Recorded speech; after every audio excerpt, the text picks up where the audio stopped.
Alhamdulillahi Rabbil Alamin. Wassalatu wassalamu ala ashrafil anbiya'i wal mursalin Sayyidina wa maulana Muhammadin wa ala alihi wa sahbihi ajma'in. Amma ba'd. Ayol ikhwa wal akhwat, azzani wa azzakumullah. Saudara-saudariku yang semoga dimuliakan Allah. InsyaAllah seperti biasa di malam Ahad kita mengkaji pembahasan fikih menggunakan kitab Ad-Durarul Bahiyah fil Masail Fiqhiyah karya Imam Asy-Syaukani, Muhammad bin Ali Asy-Syaukani rahimahullah. Ya, tadi ada ini sedikit pengumuman. Jadi kajian kita mungkin dipotong 15 menit sebelum sholat Isya karena kita karena ini apa? Jenguk orang sakit ya. Jadi kalau 15 menit sebelum Isya berarti tadi saya hitung kalau dari jadwal sholat Isyanya berarti 19.23. 19.23 kita sudah selesai.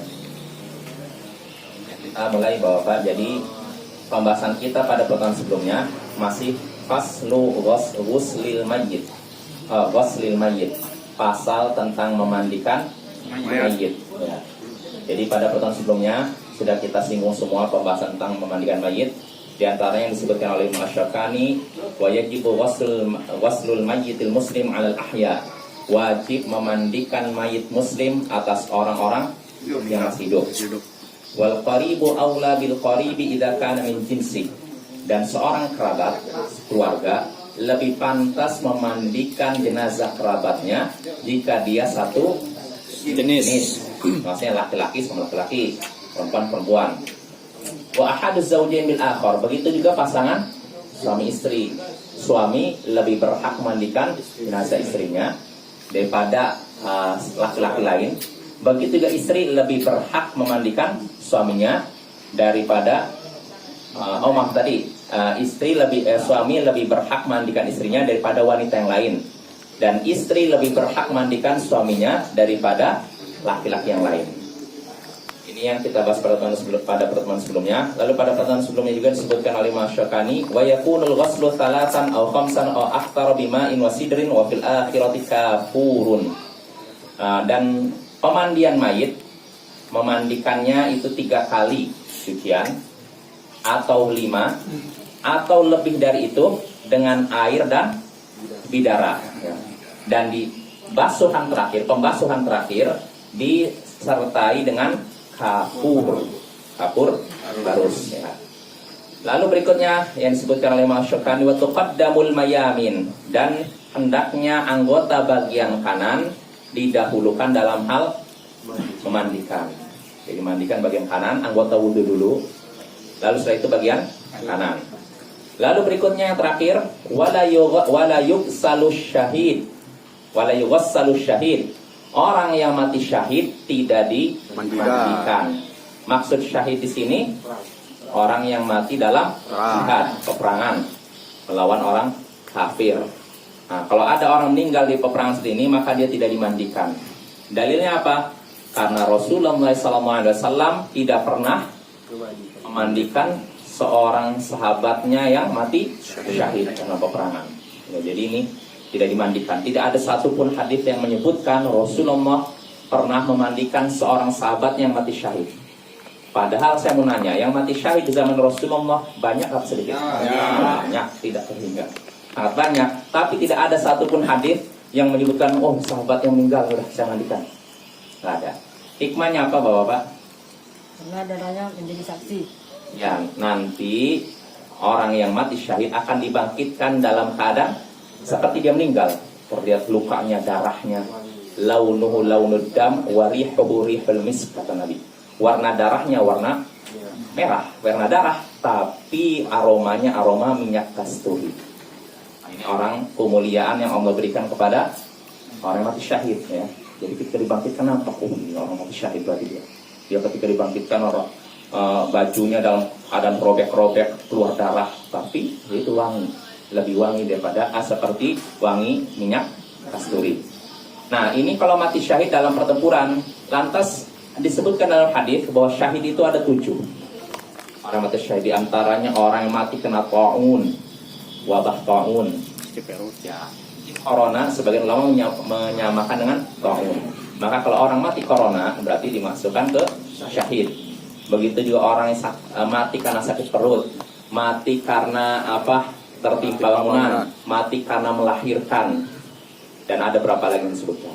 Nah, di sini disebutkan dalam hadis bahwa itu semua syahid. Pertanyaannya, apakah mereka dimandikan? Dimandikan. Ya, dimandikan. Ya, menurut apa mayoritas ulama, bahkan ijma ya, bahwasanya ini Imam Asy-Syaukani menyebutkan, dihikayatkan, diceritakan dalam kitab Al-Bahr, ijma, kesepakatan para ulama bahwasanya mereka dimandikan. Jadi kalau ada orang wanita yang meninggal dalam keadaan melahirkan anaknya, dia tetap dia syahid dan tetap dimandikan. Pokoknya yang tidak dimandikan itu yang matinya karena perang. Ya, karena terbunuh dalam perang. Ustaz, Ya, kalau misalnya hanya tangannya yang ketemu gimana, Ustaz? tangannya. Ya. Yang mana nih? Misalnya dia mati kan, cuman tangannya ketemu, misalnya ada tandanya misalnya di tangannya. Siapa itu Mas ya? Orang yang meninggal Syahid. tuh, yang syahid tuh. Perang. Enggak, yang misalnya kayak terbenam atau itu mandikan juga, Ustaz. Semampunya, yang ada yang segitu tidak. Kamu nggak mau nyari lagi mana? Nggak ada kan? Ya, jadi yang adanya, seadanya ya. Jadi itu keutamaan orang yang mati syahid. Sekali lagi, kalau mati syahid dalam pertempuran tidak dimandikan, tapi kalau mati syahidnya tadi, ya kena wabah, kena sakit perut, ketika melahirkan, maka dia tetap dimandikan. Ya, jelas Bapak? Saya Ustaz, Ya. di zaman Nabi kan banyak yang mati. Yang takziah seperti kita ini ada di zaman Nabi. Seperti 3 hari, 1 hari, 2 hari, 3 hari. Apakah ada di zaman Nabi? Kan banyak yang mati itu sahabat.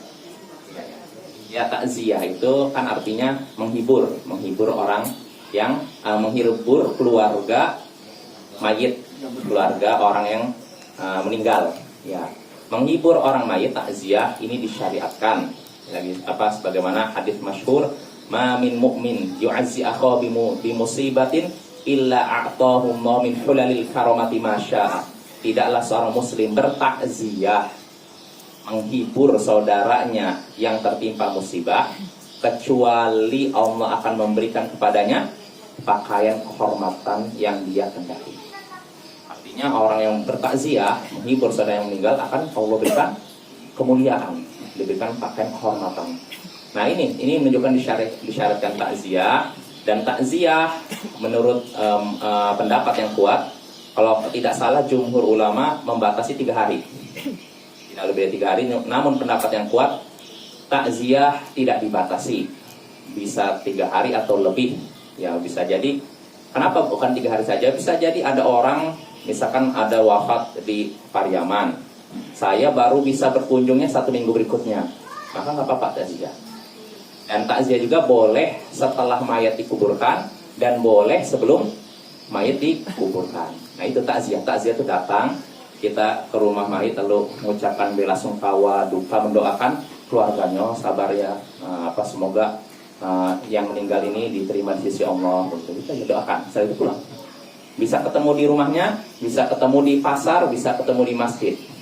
Ini namanya takziah. Adapun mengkhususkan kumpul-kumpul di rumah mayit pada waktu tertentu, di waktu tertentu atau di tempat tertentu, tidak mesti di rumah, maka itu namanya bukan takziah, namanya maktam, Bapak-bapak.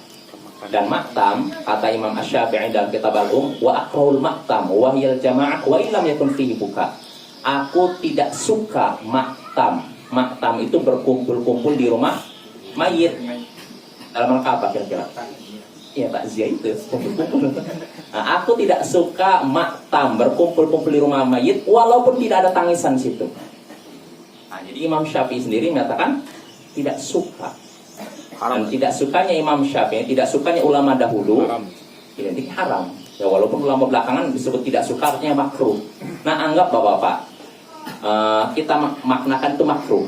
Makruh itu artinya kalau dikerjakan tidak dapat dosa, ditinggalkan berpahala. Jadi bagusnya tinggalkan atau dikerjakan? Tinggalkan.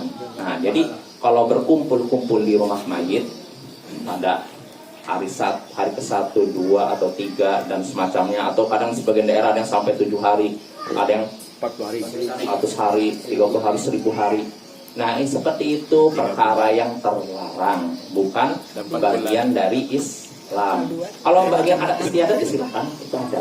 Tapi kalau dikatakan bagian dari Islam bukan bagian dari Islam, ya, karena yang seperti itu dilarang oleh para ulama terdahulu. Apalagi kalau ditambah makanan, ya. Ya. Di kampung saya Ustaz, di Padaman. Kalau orang meninggal itu biasanya baca Al-Quran sampai seminggu, itu sampai tamat. Nah, bagaimana hukumnya Ustaz? Baca Al-Quran dihadiahkan untuk mayit, pahalanya dihadiahkan untuk mayit ya. Para ulama beda pendapat dalam hal ini. Kalau mazhab Syafi'i, menurut pendapat kuat mazhab Syafi'i, pahalanya tidak sampai. Ini kalau mazhab Syafi'i, pahala bacaan Al-Quran dari kita misalnya saya ada di sini yang meninggal atau di mana lah, saya kirimkan pahala bacaan Al-Quran saya kepada mayit yang di Pariaman atau di Pasaman gitu. Dan ini bukan ayah saya, bukan ibu saya. Saya kirim, kalau menurut mazhab Syafi'i, pendapat kuat mazhab Syafi'i tidak sampai. Sedangkan kalau menurut pendapat mazhab Hambali, sampai. Nah, ini mazhab Hambali sampai. Nah, terus mana pendapat yang kuat di antara dua pendapat ini? Wallahu a'lam, saya lebih condong ke pendapat yang menyatakan tidak sampai, kecuali kalau yang membaca adalah anaknya. Jadi kalau yang meninggalnya ayah saya, ibu saya, lalu saya baca Al-Quran, maka pahalanya sampai kepada mayit, baik diniatkan maupun tidak diniatkan. Anak soleh ini utama anak soleh. Ketika dia beramal soleh, pahalanya ngalir ke orang tuanya. Nah ini Bapak ya. Jadi kalau masalah sampai atau tidak sampainya, saya berpendapat tidak sampai, kecuali kalau yang bacanya anaknya. Kalaupun kita ngikuti pendapat mazhab Hambali yang berpendapat bacaan Al-Quran itu pahalanya sampai kepada mayit, mereka menyatakan membacanya tidak dengan cara tertentu, dikhususkan dengan kumpul. Nah, masing-masing saja. Kalau kita pakai pendapat mazhab Hambali nih, misalkan saya sependapat dengan pendapat mazhab Hambali bahwa saya bacaan Al-Quran sampai ke pahalanya sampai kepada mayit, maka tidak disyaratkan harus berkumpul di rumah mayit di hari ke-1, ke-2, ke-3 setelah dia meninggal. Nah ini masih termasuk maktam juga. Yang kata Imam Asy-Syafi'i tadi, aku benci. Lagi Ustaz, bagaimana hukumnya membaca Al-Fatihah di depan kuburan itu Ustaz? Kan ada orang baca Al-Fatihah sambil gini di depan kubur gitu. Ini ketika menguburkan, setelah menguburkan. Setelah sekian lama gitu. Oh, membaca Al-Quran ziarah kubur. Jadi baca Al-Fatihah dia gitu. Jarak kubur gitu, tapi dia baca Al-Fatihah gitu. Sendiri-sendiri kadang, rame-rame juga kadang. Iya. Ya ini ada beda pendapat juga Bapak. Jadi ada beda pendapat di antara para ulama. Ada yang menyatakan, ada 3 pendapat ya dalam masalah ini. Ada yang menyatakan diperbolehkan membaca Al-Quran di kuburan pada waktu apapun, mau ketika menguburkan atau setelah menguburkan atau setelah 1 hari setelah menguburkan, 1 minggu, 1 bulan atau tahun. Ini ada pendapat, saya lupa entah mazhab Syafi'i atau siapa. Dan ada yang menyatakan diperbolehkan baca Al-Quran ketika menguburkan saja. Nah ini ada pendapat kedua. Pendapat ketiga yang berpendapat tidak boleh membaca Al-Quran secara mutlak di kuburan. Nah dari 3 pendapat ini saya lebih condong ke pendapat yang ketiga, tidak disyariatkan membaca Al-Quran di kuburan. Apa dalilnya? Nabi SAW bersabda, ija'alu min buyutikum La taj'al. ija'alu min buyutikum ija'alu min salatikum fi buyutikum wa la tattakhiduha qubura. Atau ada yang lafal tentang Al-Baqarah. Saya gimana? Surat Al-Baqarah. Iya, itu kurang lebih ya. Jadi bacalah surat Al-Baqarah dan jangan jadikan rumah kalian seperti kuburan. Kalau tadi kan sholat, kalau ini baca Al-Quran, lebih jelas lagi. Bacakanlah rumah kalian surat Al-Baqarah dan jangan jadikan rumah kalian seperti kuburan. Artinya apa? Kuburan itu tidak dibacakan Al-Quran. Ini menunjukkan kuburan bukan tempat baca Al-Quran, bukan tempat sholat juga, dan bukan tempat ibadah. Ini pendapat yang saya pilih. Namun toleransi. Artinya gini, kalau ada orang berpendapat saya berpendapat boleh membaca Al-Quran di kuburan. Silahkan, tapi cukup itu saja. Adapun ibadah-ibadah lain dan dijadikan kebiasaan, ini butuh dalil lagi. Jadi kalau misalkan ada orang kalau misalkan kita mengikuti pendapat yang boleh baca Al-Quran di kuburan, ini pendapat entah mazhab Syafi'i atau siapa saya lupa, ini pun tidak diharuskan atau tidak disyaratkan harus berkumpul pada waktu tertentu. Misalkan kita berkumpul sebulan sekali atau menjelang Ramadan biasanya. Berkumpul enggak. Kalau sudah dikhususkan kayak gitu, ini terlarang. Jadi bagi yang berpendapat bolehnya membaca Al-Quran di kuburan, ini pun tidak dikhususkan pada waktu tertentu. Karena kalau sudah mengkhususkan waktu tertentu baca Al-Quran di kuburan, ini butuh dalil. Dan selain butuh dalil, ternyata kalau kita lihat di antara 3 pendapat tadi, kalau saya sendiri lebih memandang lebih kuat pendapat yang menyatakan tidak boleh secara mutlak, tidak disyaratkan secara mutlak membaca Al-Quran di kuburan. Gitu ya. Jadi kalau saya lebih condong ke pendapat yang menyatakan tidak disyaratkan. Kalaupun ada orang yang berpendapat disyaratkan baca kuburan, silakan, tapi jangan dikhususkan pada waktu tertentu seperti Lebaran kadang atau menjelang Ramadan, mungkin ketika Asyura mungkin siapa tahu kan kemarin kan iya, jangan dikhususkan. Karena kalau seorang terus-menerus melakukan suatu ibadah pada waktu tertentu terus-menerus, berarti dia dalam dirinya ada keyakinan bahwa waktu itu lebih utama dibandingkan waktu lain. Padahal ketika kita menyatakan ibadah di waktu ini lebih utama daripada ibadah di waktu itu, ini butuh apa? Dalil. Dan nggak ada dalil yang mengkhususkan begitu. Jelas apa ya? Ya. Tapi yang pendapat yang kuat nggak? Ya. Membaca surat Al-Kahfi di waktu hari Jumat itu bagus katanya. Iya. Banyak pahala. Iya. Iya, itu ada haditsnya. Jadi siapa yang baca surat Al-Kahfi maka dia akan diterangi antara 2 Jumat. Betul. Di malam Jumatnya maupun di Jumat hari Jumatnya siangnya. Sampai kalau tidak sampai habis sih. Ya, misalkan habis. Ya, sebentar kok. Surat Al-Kahfi itu nggak panjang, itu cuma setengah juz. Apa? Iya, ulangin. Insya Allah nggak lama, insya Allah sebentar terus selesai. Kalau memang nggak sempat malamnya, siangnya. Jadi ada waktu luang gitu. Kami cicil. Ya. Ini mengenai takziah tadi. Apabila kita tidak bisa melakukan takziah, menghadiri ke rumah kita, keluarga saudara kita meninggal karena dari segi lokasinya jauh. Ya. Sekarang ini kan ada medsos media sosial. Iya, iya. Melalui WA atau media sosial ya. yang mengucapkan ikut berduka dan mengatakan Kunci, iya. itu bisa dikatakan kita telah melakukan telah melakukan takziah dan bagaimana nilai ibadahnya. Ya, insya Allah bisa. Sama, karena inti takziah kan menghibur. Dan namanya menghibur kan nggak mesti tatap muka. Kalau memang seorang apalagi nggak memungkinkan, yang meninggalnya di Pasaman, yang kitanya di sini. Mau ini misalkan kita mau pergi ke sana butuh waktu, butuh biaya kan. Nah, jadwal kapal ternyata nggak ada, repot juga kan. Maka kalau kita dengan ini aja, dengan WA atau telepon itu insya Allah termasuk, dan itu dapat pahala. Ya, artinya kita takziah itu menghibur dengan ungkapan apapun, ya. Jadi tidak ada teks khusus, walaupun yang disebutkan dalam hadits Nabi ketika anak putrinya meninggal dunia, beliau menyebutkan pesan kepada orang yang diutus oleh putrinya, innalillahi ma akhadha walillahi ma innalillahi ma akhadha walahu ma a'ta wa kullu syai'in 'indahu bi ajalin musamma fal tasbir wal tahtasib. Sesungguhnya milik Allah lah apa yang diambil, dan hak dialah memberikan apapun yang dia suka. Wa kullu syai'in 'indahu bi ajalin musamma, dan segala sesuatu itu sudah ditentukan. Fal tasbir, hendaknya engkau bersabar, wal tahtasib, dan mengharaplah pahala dari Allah. Nah, ini yang paling bagus. Jadi kata Syekh Muhammad bin Shalih Al-Utsaimin, kalau kita mau takziah, bacaan yang paling bagus ini. Karena ini yang disebutkan oleh Nabi. Walaupun sebagian ulama ada yang menyebutkan apa kalimat takziah gimana? Azza apa namanya?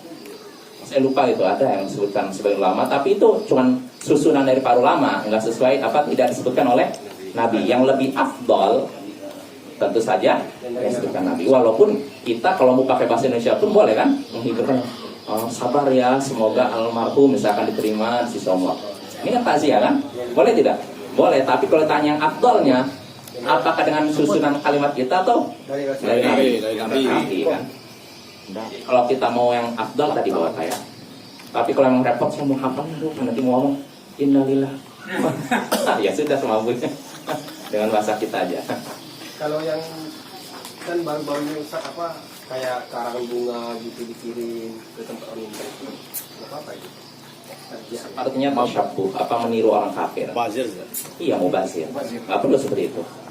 Itu kebiasaan orang kafir itu. Jadi ketika dia meninggal, kartu bunga gitu. Oh itu lah. Daripada gitu, baik untuk berikan makan buat dia aja. Karena itu nggak bisa dimakan kan? Pajangan. Dan bisa kalau bisa dijual, Zat.